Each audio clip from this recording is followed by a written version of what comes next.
From UFOs to psychic powers and government conspiracies, history is riddled with unexplained events. You can turn back now or learn the stuff they don't want you to know. A production of iHeartRadio.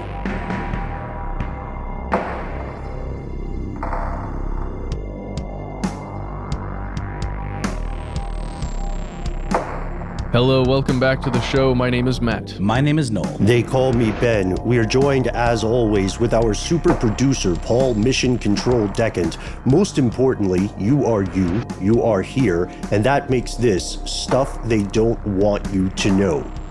If you are watching this on video, please pay no attention to the skeleton slowly getting closer and closer to the camera. On my end, we've decided to just let that one ride. Surely nothing weird will happen. But speaking of weird things, today's question: are you one of the people who's heard an inexplicable bump in the night? Have you felt a sharp thump or a pinch against your back, only to turn around and find the room behind you is empty? For people who believe in ghosts, or for any fan of horror movies in general, today's subject will be familiar. We are exploring the concept known as the poltergeist. So here are the facts. For a lot of us in the West, the term poltergeist is most often associated with a fictional film with the same name, Poltergeist. In that film, there's a normal, everyday family in California with the unfortunate surname of Freeling, the Freeling family. They've, right? I don't know. It's a good script, but they fall victim to a malevolent spirit or spirits that at first seem playful and friendly. They communicate with the kids through a television screen, but eventually, of course, they turn sinister. The youngest daughter of the household disappears. This prompts her parents, increasingly desperate, to seek help from a parapsychologist and an exorcist. And without debating whether or not Poltergeist is a horror film instead of a horror-themed family film, it's only rated PG, by the way, we can say this is probably one of the things that people most associate the idea of poltergeist activity with. Yeah. Wasn't there a line about a poltergeist in the first Ghostbusters movie? Mm-hmm. Doesn't he equate one of the ghost sightings to being a poltergeist? Yeah, that's correct. And we also see poltergeist activity in Ghostbusters. We see, remember, in the library, books are flying off the shelves, right? So that's a hallmark of what is often portrayed as poltergeist activity. It's weird because collectively, all the stuff we call poltergeist activity is a real thing in that there are numerous cases of purported activity throughout history. So there are real reports. The question is, what exactly are people reporting? Yeah, exactly. And by the way, Poltergeist 2 is the one that gave me nightmares as a kid. So if you're in the mood for a movie that might actually scare you, I'd recommend that one. I'll tell you what gave me nightmares, that lady with the really creepy little baby voice. Was she the exorcist or the parapsychologist? I can't remember. Exorcist. She was, yeah, that's right. This house is clear. Mm-hmm. Very creepy. Yeah. I think she's probably one of the most captivating parts of that. And Matt, is Poltergeist 2 is that the one with the scene of the evil animated braces? That's, I believe, maybe I'm incorrect. I believe that's the one, and the one with the meat. There's like some scene with meat that I remember watching in my cousin's house. And from then on, it was over. Like, I couldn't look at steak the same way. I have a real soft spot in my heart for stop motion meat. There's a great stop motion meat scene in that Peter Jackson movie, Dead Alive, also known as Brain Dead. There's like a piece of meat that's like kind of adorable. There's a part where it's looking at itself in the mirror and like preening, like, oh, look at me, I'm a beautiful piece of meat. And then there's also obviously the films of Jan Svankmajer. He animates meat a lot as well. So I actually find that stuff delightful. I haven't seen part 2 though. I'll have to check it out. I just remember the creepy clown from 1.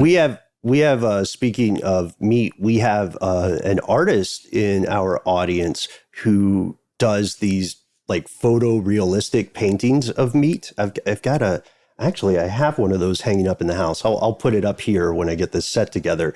But with Poltergeist, I think we can agree one of the other really compelling characters is the villain. No spoilers, but he's a really creepy guy who walks around. I remember being a kid and really catching his vibe when he goes to the doors of houses and he's like, all are welcome. All are welcome. You guys may remember that.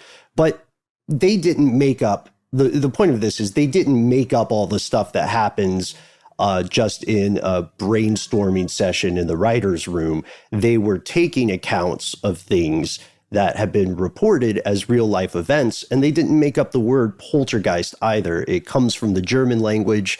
It's a combination of two words, poltern, making sound to rumble, and geist, ghost or spirit. So it's not a huge plot twist that we would call a noisy spirit a poltergeist, especially if we were German. The phrase does go back a long time, right? 1800s, I believe, in Germany, 1838, something around then. Mm-hmm. But it's not just Germany. That wasn't the only place. Just because they came up with the name doesn't mean they're the only ones experiencing something like this.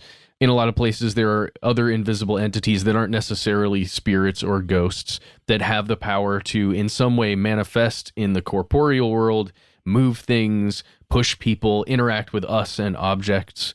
It really, there's a wealth of historical tales, even if they're not true, or perhaps you don't believe that they're true stories.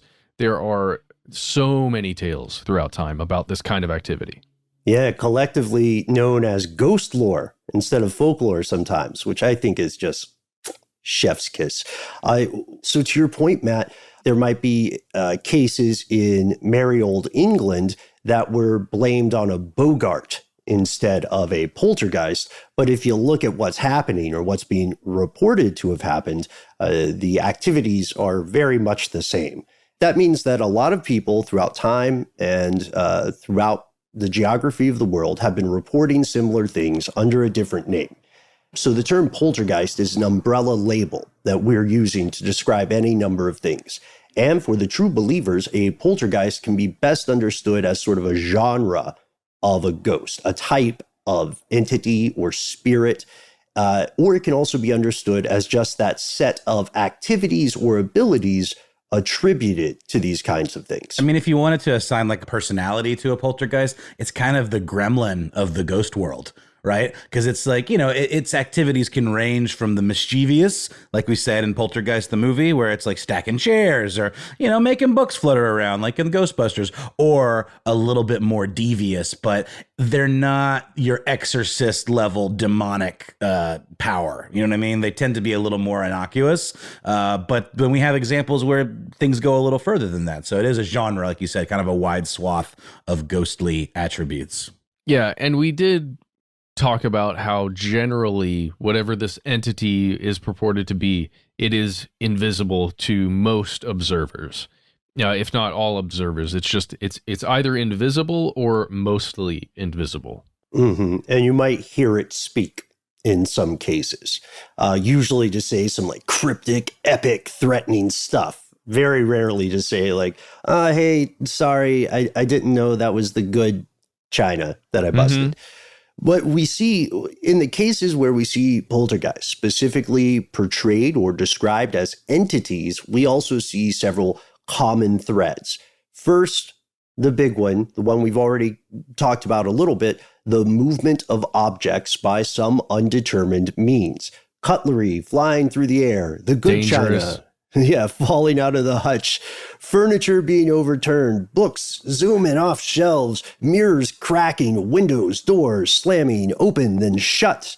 Psychokinesis maybe, but the best way to describe it right now in the episode is movement of objects by undetermined means. That's the first thread, but there are two other really big ones. Right. I mean, we often see these events centered around a person, a haunted individual that is being visited by this, somewhat malevolent spirit. And often, but not always, it's an adolescent girl, which is interesting. Yeah, and we'll probably talk about this later in the episode, but the concept of puberty, and in the female body specifically, appears to be something that has been looked at before, through actual scientific means. It feels a little sketchy, but we'll talk about it a little later. It's dodgy for sure, Yeah. right? And that's part of our exploration today hinges on that aspect, because it is relatively unusual in the world of ghost lore to have a specific person being haunted fitting that, like, because of that demographic. There's a question of causation that's tremendously important. The third big thread in this ghost lore is that the poltergeist usually isn't just messing around. It has an aim, a motivation, a cause. In the fictional film Poltergeist, promise last time we'll bring it up, the antagonistic spirit, the all are welcome character, wants to kidnap the youngest daughter of the, again, unfortunately named Freeling family, because it will be able to gain power by consuming her light. And this is heavily implied to be something innate to her, possibly at this time in her life. Although she's younger, she's like 8 years old. It's heavily implied that it might also be like some kind of Shining-esque nascent psychic powers. There's something special about her. But with those three common threats, with the idea of telekinesis, psychokinesis, or moving objects, the idea of a certain type of person being haunted, and the idea of the ghost or spirit or entity having an aim, we can see examples of poltergeist, or I should say examples of poltergeist stories reported as fact throughout history. There is probably a podcast that examines each one of these in the canon, and that podcast could be entirely dedicated to it. But we wanted to give you a few examples of poltergeist stories. Some you may have heard of before, some you may have not. That's great. And we can start out with a haunting, a purported haunting that occurred in Tennessee. It's known as the Bell Witch of Tennessee. Now, it's quite old. It's quite a bit older than a lot of the ones we'll be talking about. This one originates in the 1800s, between 1817 and 1821. And here's the gist of the story. There's a family there in Tennessee. The father, or the head of the household, his name is John Bell Sr., and the entire house, everybody living in it, begins to experience strange stuff.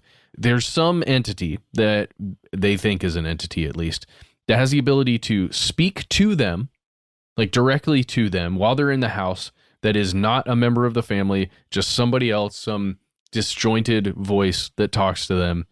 And it's also able to do things that we've described earlier in a lot of these commonalities. It's moving things, it's throwing things. It's able to affect the physical environment, and it's able to, they think, shapeshift into other things that they will then see maybe around the house, maybe even within the house, but they are attributing all of these sightings to the same one thing, the same entity.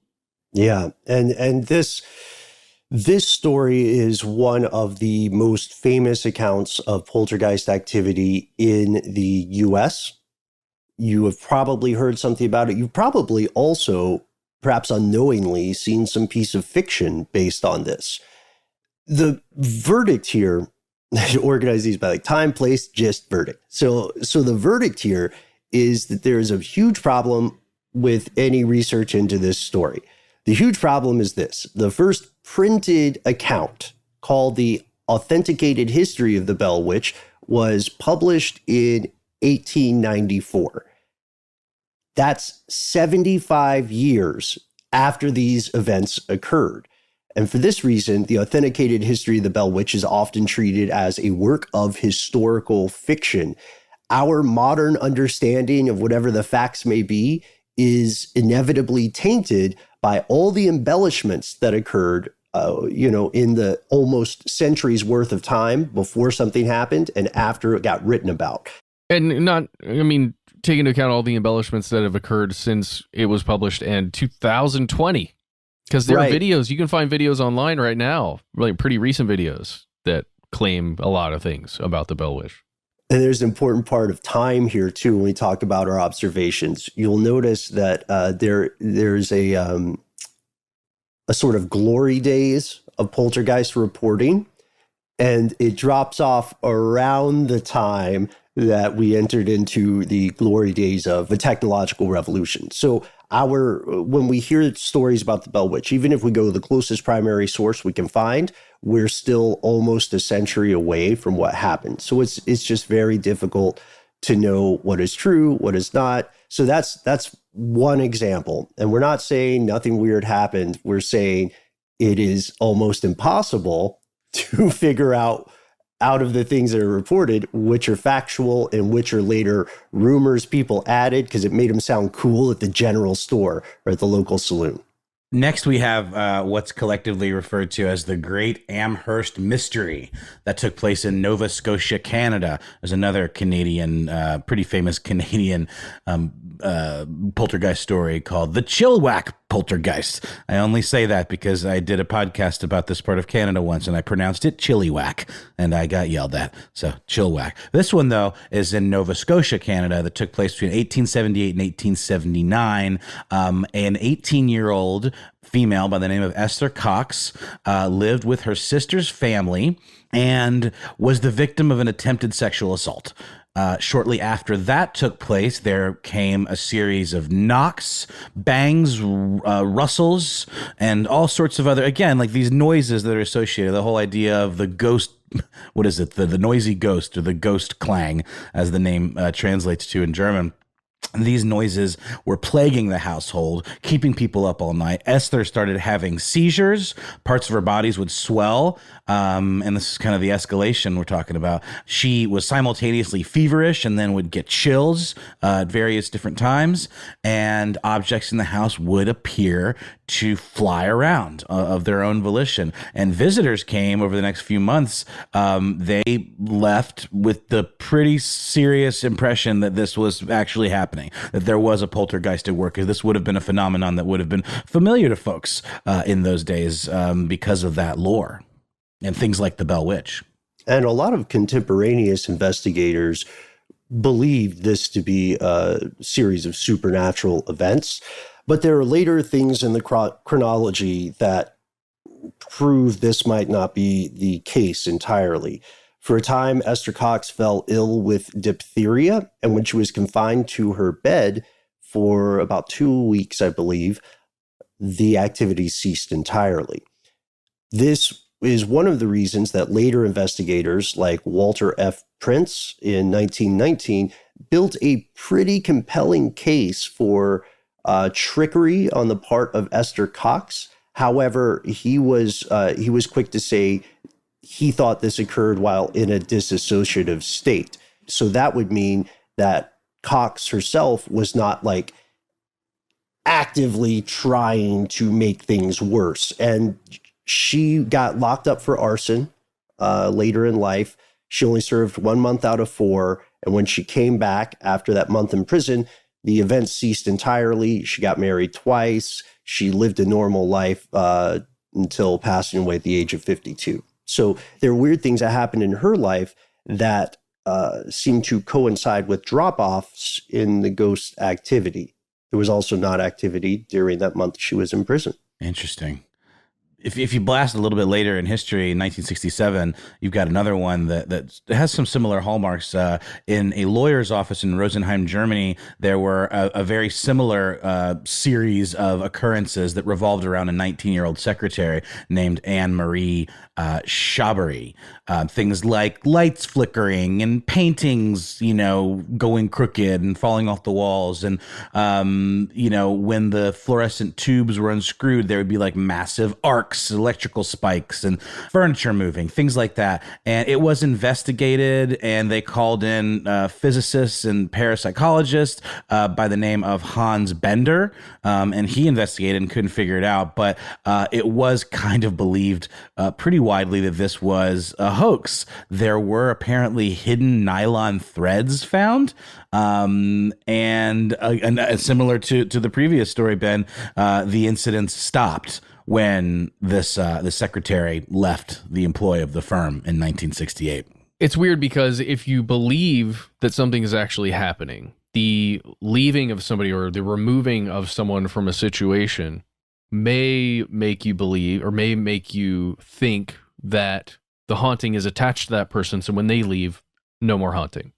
Yeah, but poltergeist haunts a person, not a place, right? That's one of the assumptions. But if you're skeptical, well, obviously it stopped when that person is gone, similar to a crime being committed or something like a serial killer being caught. Once you put away that person, there's no more killings. It is problematic, though, because, a lot of the kind of debunking of these things revolve around, you know what? Kids like attention.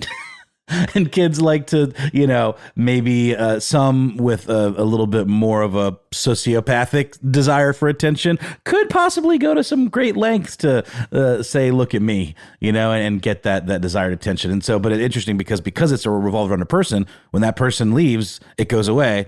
And so it's very easy to kind of like get those things mashed up together, which is it? Well, and there's also... there's something to talk about here about the length of time of a haunting, how long something actually lasts, because we've seen here already in what we've been talking about that these can go on for years, or in the case of the events that Noel, you already mentioned here earlier, the Chilliwack poltergeist in Canada, it only went on for, I think, 2 months, right?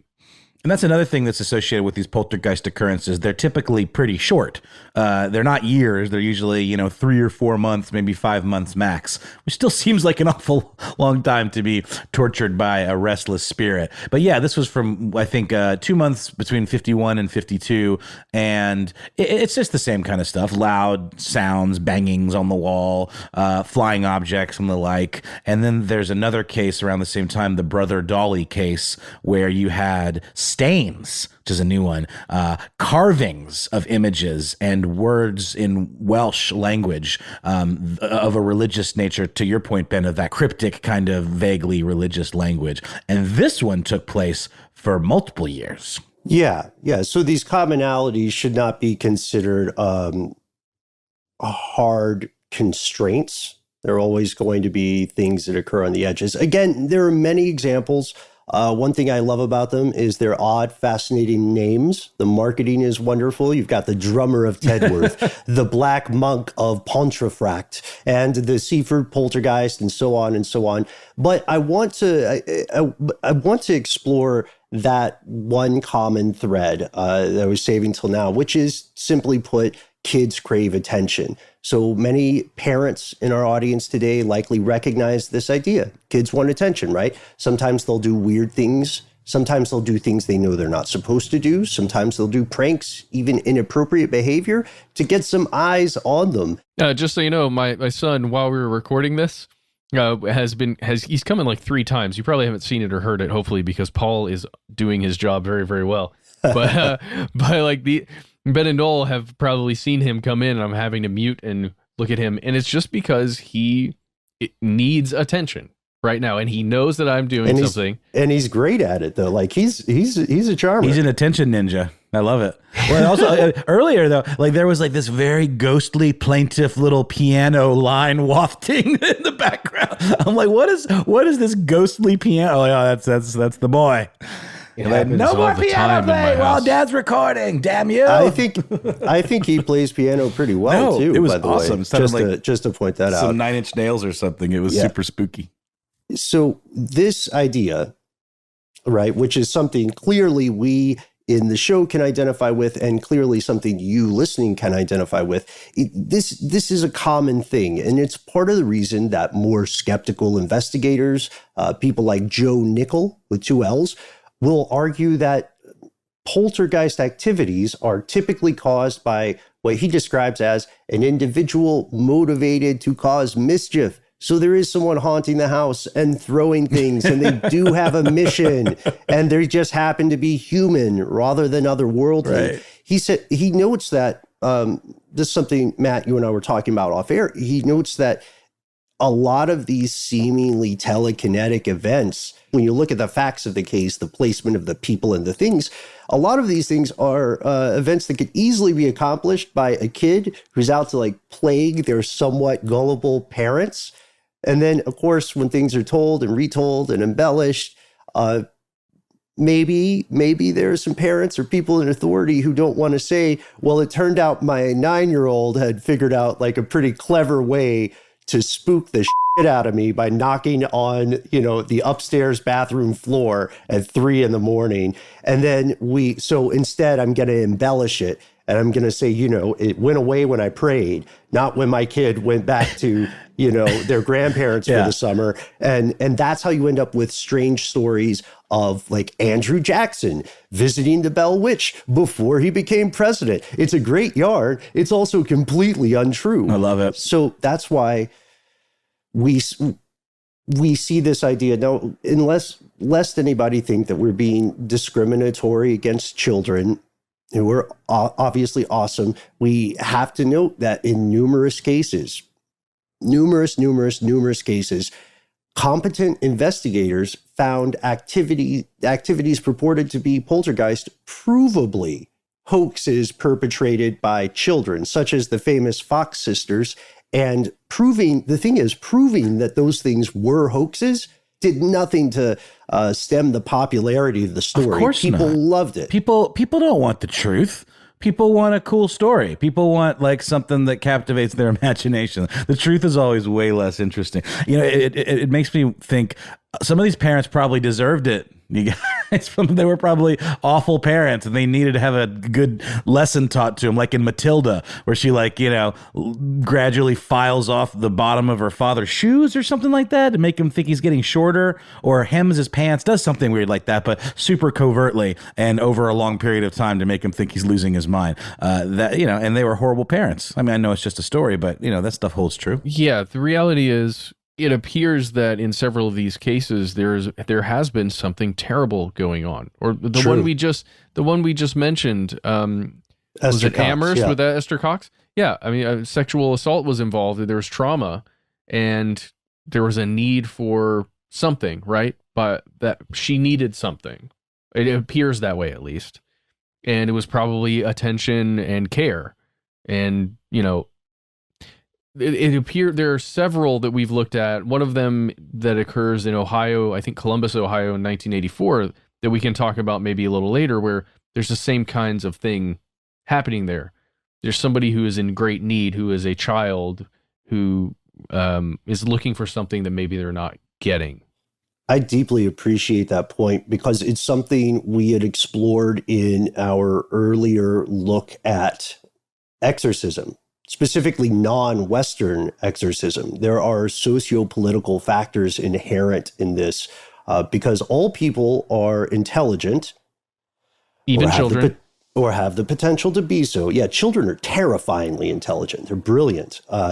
Until about puberty, I guess. But we see people who are traditionally left voiceless through one avenue or another in society, finding innovative ways to make their voices heard. So it shouldn't be surprising that children, who are often not listened to, will do their level best to be heard. And just like in the case with a lot of non-Western exorcisms, many of the possessed are themselves children, or they are people identifying as women who are in societies that oppress women. So now it's not me voicing a problem, says the possessed, or the haunted. Now it is another entity, a powerful one that society must pay heed to. There's a very interesting sociological argument there, but what gives, you might be saying, are you all out here to ruin my Wednesday or Friday by telling me that all poltergeists are hoaxes? Are they just misunderstandings of mundane phenomenon? Could there be any real provable sand to at least some of the stories? God, I hope not. Maybe. We'll tell you after a word from our sponsor.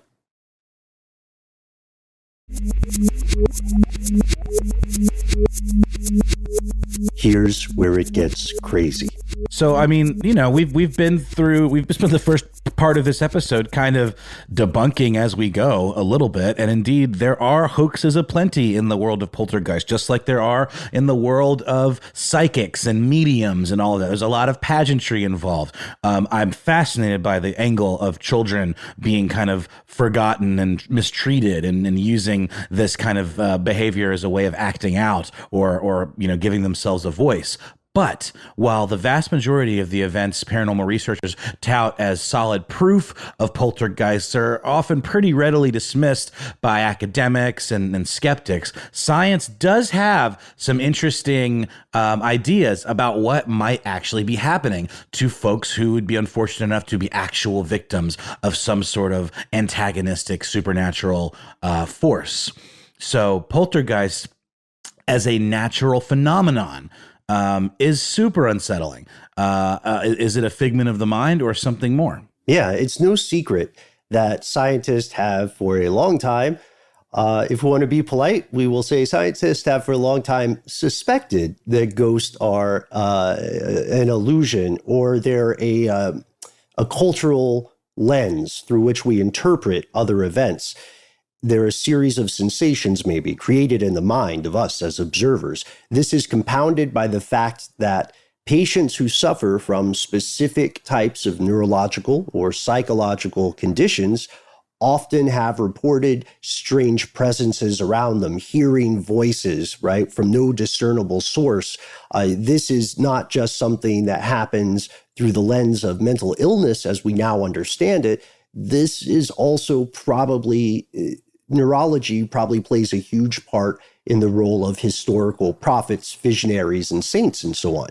But dismissing every alleged case of a poltergeist haunting as the product of an unsound mind doesn't give due diligence to the events themselves. We never want to be that jerk in any horror movie or story who says, oh, it's only the wind.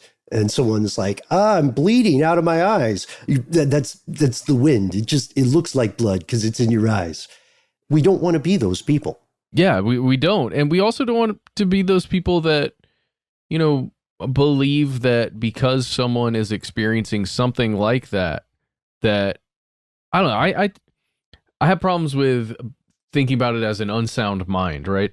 I do wonder sometimes if there is something more to that connection beyond, you know, to maybe seeing someone or hearing the voice of a muse or someone like that isn't truly there. I wonder, we would say it's an unsound mind because it's not a nominally functioning mind, right? That person doesn't experience the world the way that many of us do. Sure. But I think there's something special to that experience. Yeah, there's a profound link, isn't there? We don't understand the brain fully.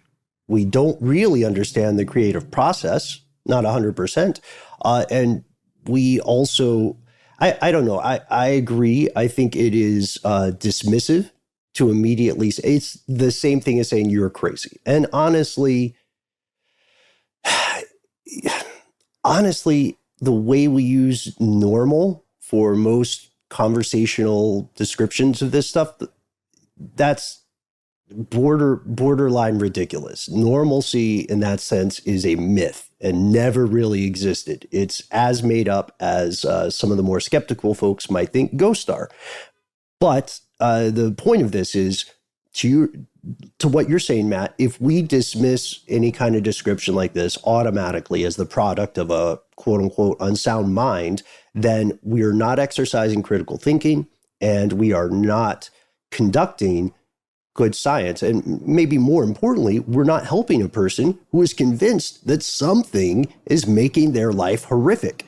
So we have to look at the studies. And luckily, there are studies about this. There's one really interesting one we found that happened because some people in Switzerland got together and they wanted to see whether they could recreate the experience of being physically touched by a ghost. Not only whether they could recreate it, but whether they could provably reproduce it multiple times.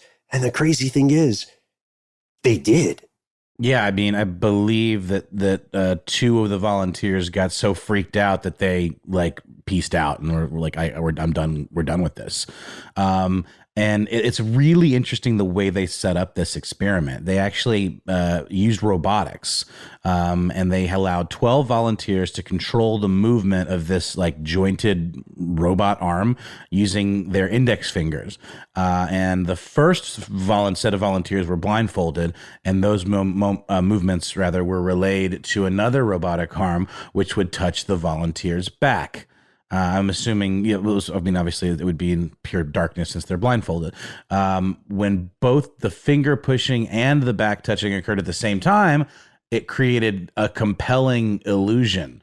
I'm trying to picture this. So it's another individual touching the device, and then it's syncing up with another device. I'm a little bit. Yeah. Go ahead, Matt. I'll paint a picture for you. Imagine you're standing in a room. You got a blindfold on. Right in front of you, where like at arm's reach, there is a device that you can control right here, right? Doing it. Right immediately behind you, there is a robot that's on a shelf, and it's got an arm that can extend out and come back. And all you're doing is manipulating what's in front of you. And then in real time, the way you would with a video game controller, that robot is touching your back as you are telling it to touch your back. They were not aware of this robotic arm at the back, though. Yes, exactly. They just thought they were manipulating this thing in front of them. So when it was working like that in real time, it gave the volunteers the sensation that they were touching their own backs somehow, because it was in sync. But the weird stuff occurs when they gave the pushing of the button and then the actual action of touching the back. They gave it a delay of about 500 milliseconds. Very slight delay, right? Just ever so slightly off. Just a little bit of kind of a tactile, uncanny valley. That makes sense. Vibe is how I would describe it. And so when this happened, suddenly the volunteers did not feel this like I'm unsettlingly touching my own back somehow. They felt that they were being touched by something else, something inhuman, by a ghostly presence. And then they also additionally, again, just because of that delay, had the feeling that they were being watched. They reported that they felt as though they were drifting backwards toward this unseen ghostly hand, which means their proprioception, your sense of your body in space, was being fundamentally influenced. And then they also reported on average the strong sensation of two invisible presences standing very, very, very, very, very, very, very close to them. Like when you know how if you put your hand close enough to the skin of someone with a fever, you can feel the warmth, right? So something like that. And several volunteers reported up to 4 presences. So a 500 millisecond delay made them think there was a gang of ghosts that was just sort of tapping them, doing whatever their robot hand was instructed to do. And 2 volunteers got, to use the scientific term, severely freaked out. It harshed their mellow, and they refused to continue the experiment. So the report argues that these sensations, these things we call ghosts, do not haunt the waking world. Instead, they haunt our brains. Mm-hmm. No, that makes sense. And I mean, honestly, like as you were walking through these descriptions and I'm kind of closing my eyes and trying to picture this, I kind of started freaking myself out a little bit because it is a very strange, disfluent sensation to like be think you're in control of something and then introduce that lag and introduce that other element where, yeah, I could see how like, if I was facing forward and I'm touching something that's in front of me and then all of a sudden I feel it, like the feedback loop of that is a little disconcerting, but then you introduce that delay, not to mention the sensory deprivation of just being blindfolded alone. That's probably a big part of it too.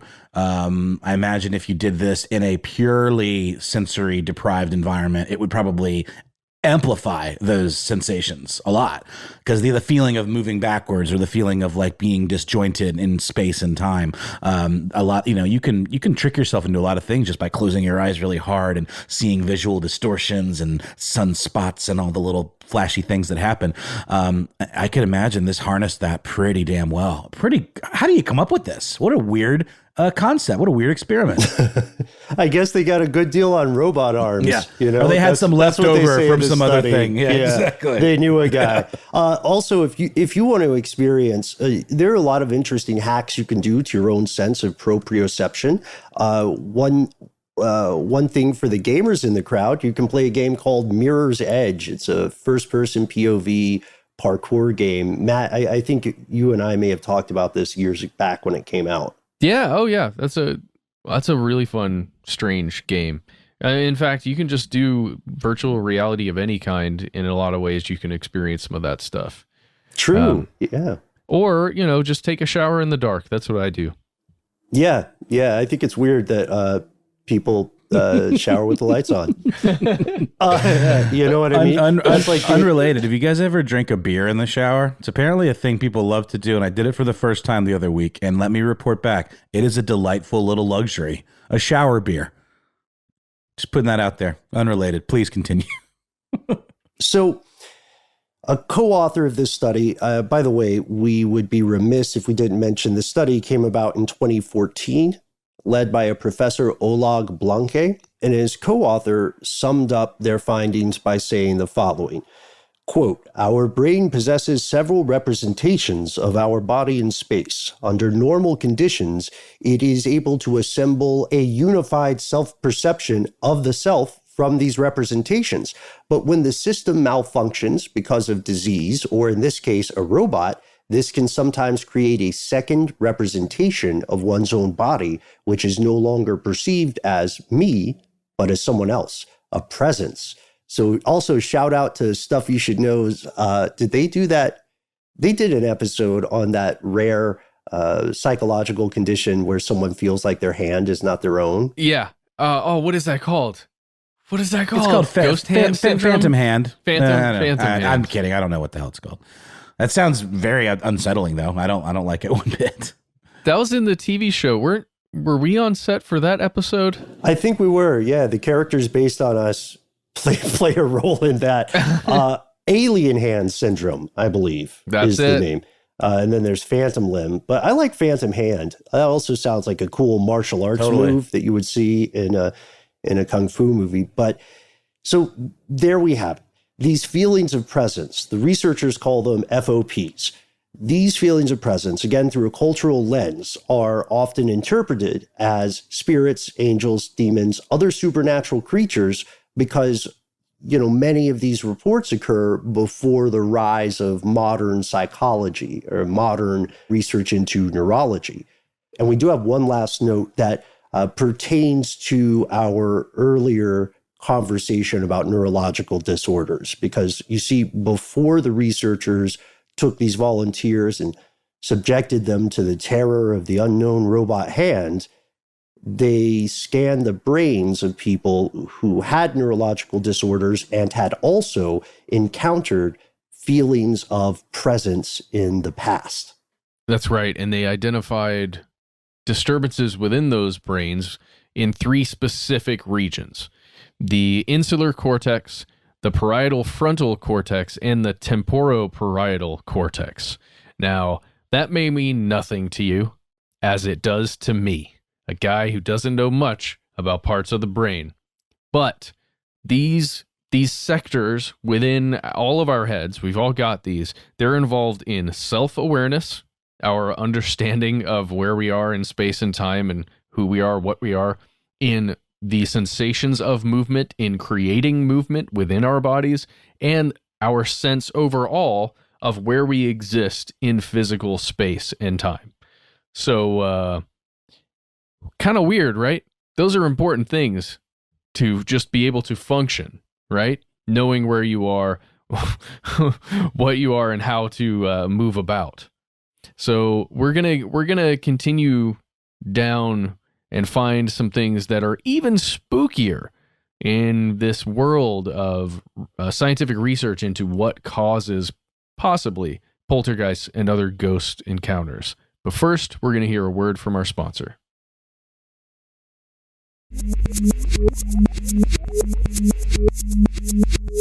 And we come to it. This is my favorite part. This is the weirdest, most out there part.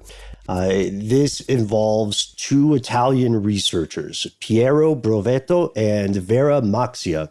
They sought to explain the origin of poltergeist phenomena through the lens of what they would describe as a quantum mechanical vacuum. Let us pause and participate in the silent groans that every physicist in the audience just expelled. Here's the deal. We teased this at the top, by the way. Right. And this is, this is an argument familiar to people who perhaps delved into speculative science for characters like Carrie in the Stephen King novel and later film.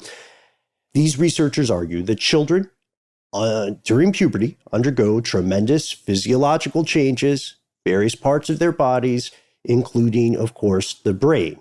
That's not controversial. That's something we can all agree on.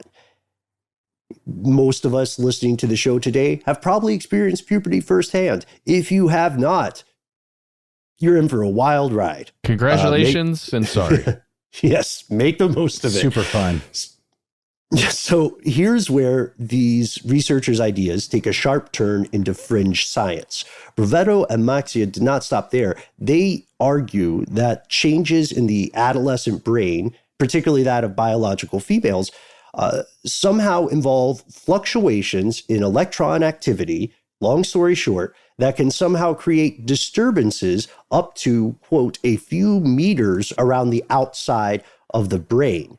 And these disturbances, they say, would be similar in character to the quantum mechanical fluctuations that physicists believe occur in the vacuum, in which virtual particle and antiparticle pairs pop up for just a fleeting moment before they annihilate each other and disappear again. And then it starts over, right? Something strange happens with those virtual and antiparticles.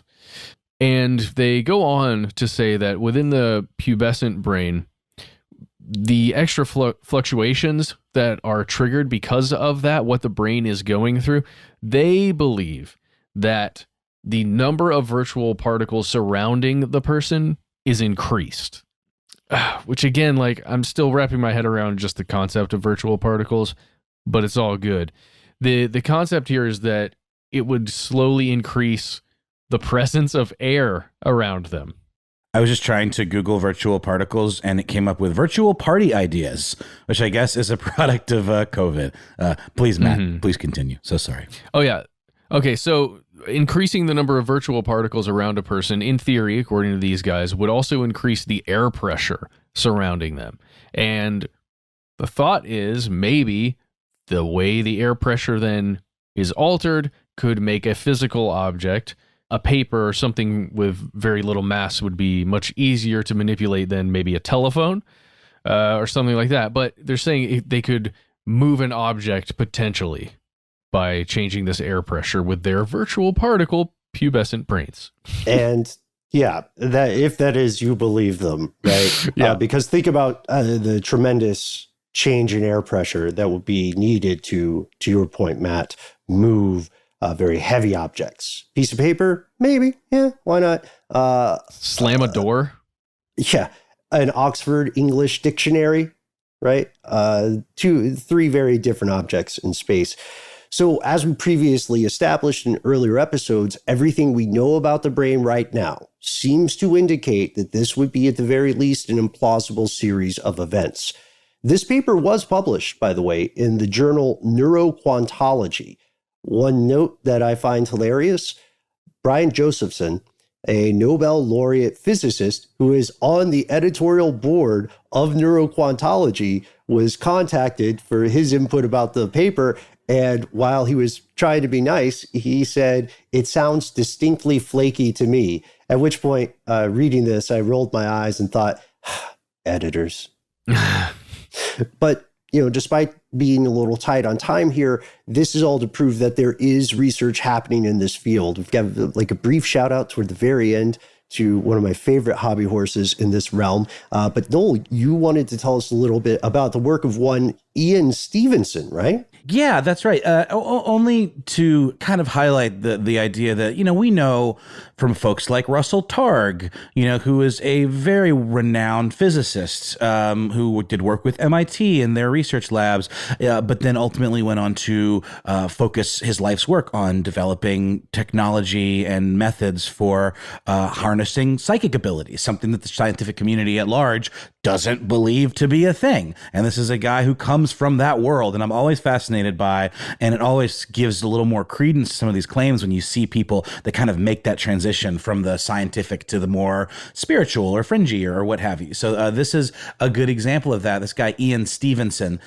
he was a Canadian psychiatrist, Canadian-born psychiatrist, but did his work in the U.S. At the University of Virginia School of Medicine. He worked there for 50 years. He was the chair of the Department of Psychiatry from 1957 to 1967, and a Carlson Professor of Psychiatry from 1967 to 2001.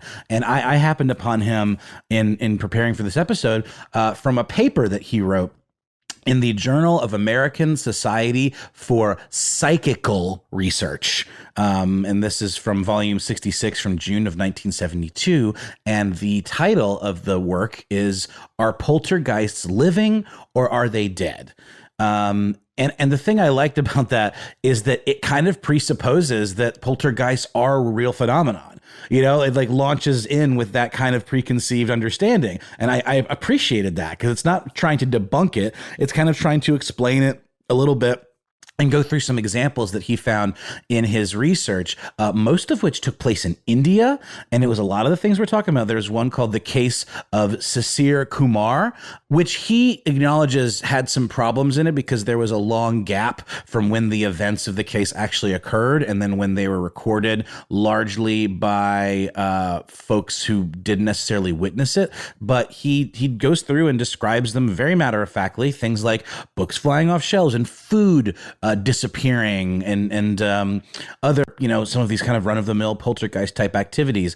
And a lot of his work wasn't so much focused on poltergeist, it was more focused on proving the existence of the afterlife. So didn't want to go too deep into them, but if anyone wants to read this paper, I definitely recommend it. It's you can find the full text of it as a PDF online, and it's called Are Poltergeists Living or Are They Dead? And just an interesting dude. I think he'd be good to dive into a little bit more. But there are examples of folks from the scientific community that do put some credence into this whole phenomenon. And then they don't just think it's, our mind playing tricks on us, right? Mm-hmm. Yeah. So these Italian researchers and then researchers like Stevenson.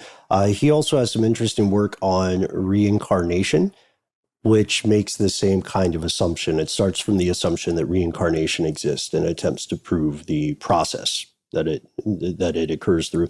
A cool thought experiment. A cool thought experiment. 1,000,000%. Yes. But again, he gets shredded by a lot of colleagues. He's not, he is definitely has his critics. And there's an elephant in the room that we have to address. We set up at the top. We said it's one of the most prominent, not your room, Matt. There's an elephant. There's an elephant in the room inside all of us, right? In our hearts. Elephants are amazing. Yeah. And or whatever we have that passes for such. So this elephant in this episode is the concept of psychokinesis, telekinesis. Why is all this weird moving around, right? That's the question that so many people have asked over the course of human civilization. While we have explored a few common causes or explanations for poltergeist, pranks by the living, often children, scrambled sensory processing in our brains, and the possibility of a still unproven entropic neural activity related to puberty, there is this one big, ghostly, spooky, Carrie-esque elephant. Things moving without physically touching them. This has been treated as a distinct type of research, one without the trappings of campfire tales and ghost stories and spooky stories to tell in the dark type approaches. There has been a ton of research into psychokinesis, and some of it is very easily dismissed. And there's some that's more interesting. In a future episode, I would love for us to dive deeper into the strange experiments at Duke University beginning in the 1930s. This is when the university opened an official parapsychology lab headed by one J.B. Rhine. J.B. Rhine may be familiar to some of us. He is the guy who literally coined the term parapsychology. So we're going to get into that later. And I think you're right. We have to get into Stevenson later. We may even get into specific, more robustly documented poltergeist cases later in the future if this is of interest to our fellow conspiracy realists. To bring it all back around, however, for our purposes today, we're not saying that strange things did not occur and later become recognized or called poltergeist cases. We're saying that the causes of these things were often misattributed. That part is inarguably true. We're also saying that as time went on, society began to shape the original stories to something that would fit their own larger or smaller narratives. And they became embellished with multiple retellings. They became increasingly compelling at the cost of becoming decreasingly factual. That's what happened, especially with the older ones in the 19th century when we're looking at, the rise of spiritualism and so on. And, poltergeist in the crowd, if you feel like we got it wrong, let us know. Yeah. Did you hear that? Stop it. I don't know what's going on. You guys are a bunch of jerks. Somebody's playing drums on my desk underneath it. Don't make me actually go play the actual drums to spook the poltergeists, because I'll do it. Well, that skeleton behind me, Agent Scully, seems to keep creeping a little bit closer to the camera as we continue. That's a good poltergeist flex. I like that. Yeah. Yes. So that's it for us today. But we pass the otherworldly torch to you. Be it yours to hold it spookily high. What do you think about this? Could there be some sort of compelling, provable, reproducible cause for poltergeist activity? Could it be a mystery in the developing brain of a young adult? Could it be just a cultural lens through which we view weird things? Yes. Who knows? Well, we want to know what you think. So find us on social media. We are Conspiracy Stuff on Twitter and Facebook. On Instagram, we are Conspiracy Stuff Show. If you also go on Facebook, you can find our community page. It's called Here's Where It Gets Crazy. We highly recommend you check it out. Spend some time there. If you don't want to do that stuff, you can give us a call. All you have to do is dial 1-833 STDWYTK. Let us know your story, and most importantly, let us know whether you are comfortable with it being used on the air, because we need to know. While we're on the subject of listeners, we do have to give a shout out to Victoria W.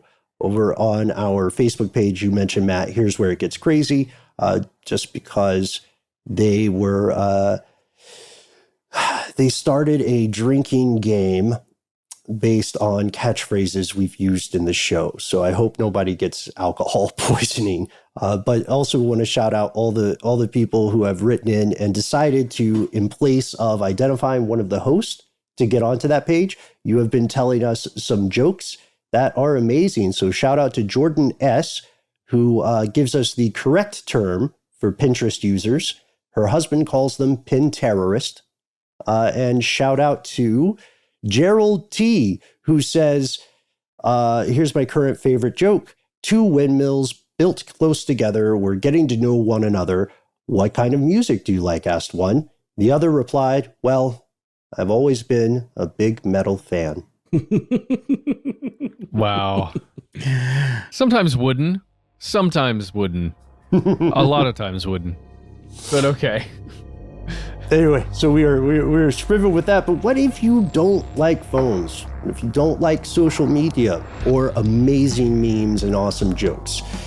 There is still one way you can always contact us, regardless of the day of the week, the time, your position on Poltergeist, whether you are or are not currently haunted. You can send us a good old-fashioned email where we are conspiracy@iHeartRadio.com.